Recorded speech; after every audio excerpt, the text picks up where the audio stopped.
today I'll be making some Jamaican style banana fritters. Yes. Once your bananas are overripe, you can use them to make some crunchy, crispy fritters. Haven't done this in a while. My family loves it. Watch me.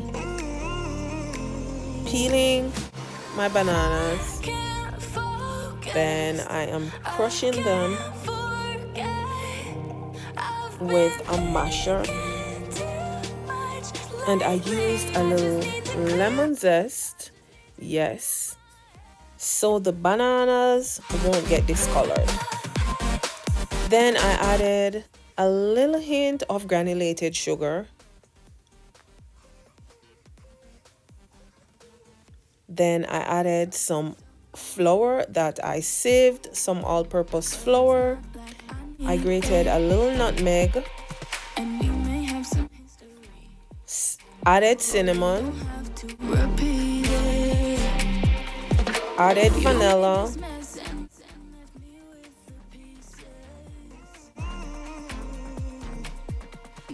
Combining, then I added a little hint of salt.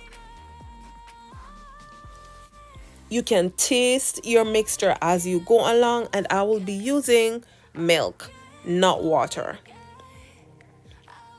Taste your mixture as you go along to see if it has the taste and the flavor you require. Welcome to my channel. If you're new, please remember to hit that subscribe button, hit the notification bell. So I heated a little oil. For banana fritters, it does suck up a lot of oil. So I will not be using a lot. We all know fried foods is unhealthy. However, we still have to indulge.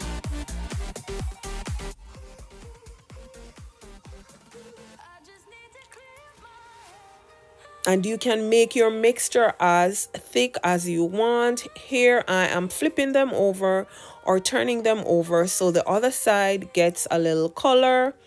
Before, again, I will add this back to get a little more color, and I have this on medium heat. There is the color I want.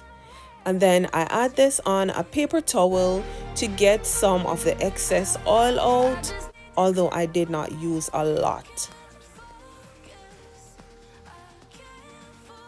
There goes my ripe banana fritters. I serve this up with a little Jamaican style dirty gal or a little Jamaican style tin mackerel. Let me tell you, they were gone in a minute. Banana fritters can be had warm or cold. You can add them in your refrigerator and they are tasty. Really, really tasty when they are chilled. Let me tell you something. Everything on the plate was all gone. Yes, I love me a ripe banana fritters. I broke one so you see what it looks like. And this was a quick and easy go-to dinner. Please remember, guys, to check out my non-alcoholic Jamaican style Christmas cake. Feel free to DM, drop a comment, and let me know if you're interested in ordering cakes. See you soon in my next video.